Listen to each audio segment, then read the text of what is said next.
वास्तविक पाहता लेफ्ट आणि राईट दोघांची भूमिका एकच होती की परिवहनच्या संदर्भामध्ये जो काही निर्णय घेतलेला आहे तो 441(3) प्रमाणे चुकीचा आहे आणि दोघांची मागणी सारखीच होती, काय विशेष म्हणजे विरुद्ध नव्हती.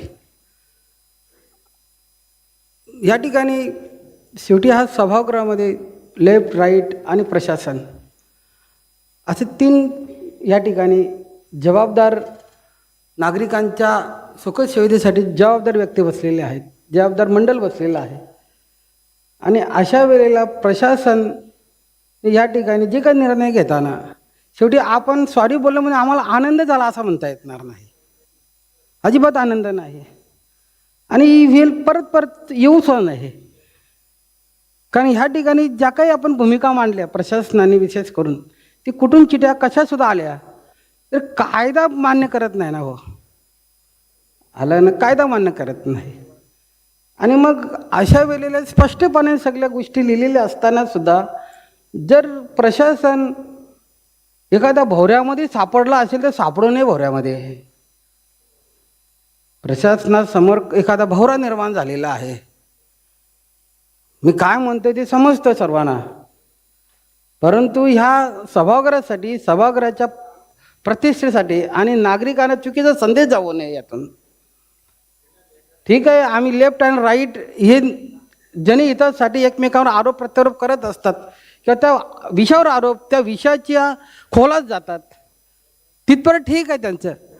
पण प्रशासन आमच्यामध्ये कशाला पडायचं, हे उचित नाही आहे. आणि ह्या अनेक विषयांमध्ये तेच प्रकार चालू आहे. म्हणून ह्या ठिकाणी सभागृह नेते हमेशा म्हणतात की कुठल्या नियमाने कुठल्या कायद्याने सर्व सज्ञान आहेत. असं कोणी आम्ही म्हणत नाही की लेफ्ट अँड राईट अज्ञान आहे, अजिबात नाही आहे, सज्ञान आहेत.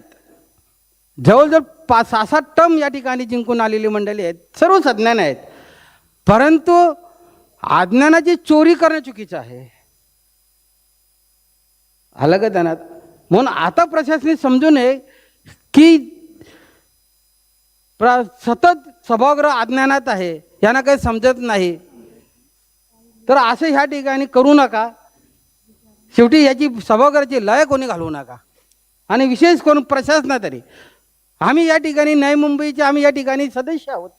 आम्ही एकमेकावर वैचारिक टीका करू, टीका टिप्पणी करू, परंतु ह्या ठिकाणी आपण कोणाची तरी बाजू घ्यायची आणि कोणाच्या बाजूसाठी स्वतः या ठिकाणी डॅमेज व्हायचं हे उचित नाही आहे.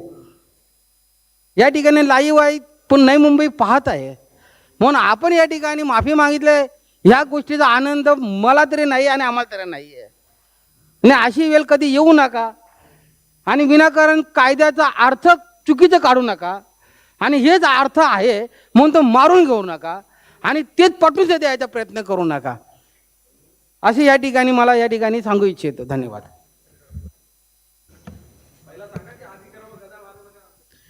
सन्माननीय आयुक्त साहेब, आपण ह्यापुढे या गोष्टी लक्षात घ्याल की आपली जी सभा आहे, सभागृह महानगरपालिका अधिनियमाप्रमाणे चालते आणि त्याच्या तरतुदीप्रमाणेच आपण कुठलेही आदेश देताना विचार कराल. आपल्या लेटेस्ट अपडेट्स और ताजा तरीन खबरों के लिए TV1 इंडिया लाइव को सब्सक्राइब कीजिए और नोटिफिकेशन पाने के लिए बेल आइकॉन को दबाना मत भूलिए.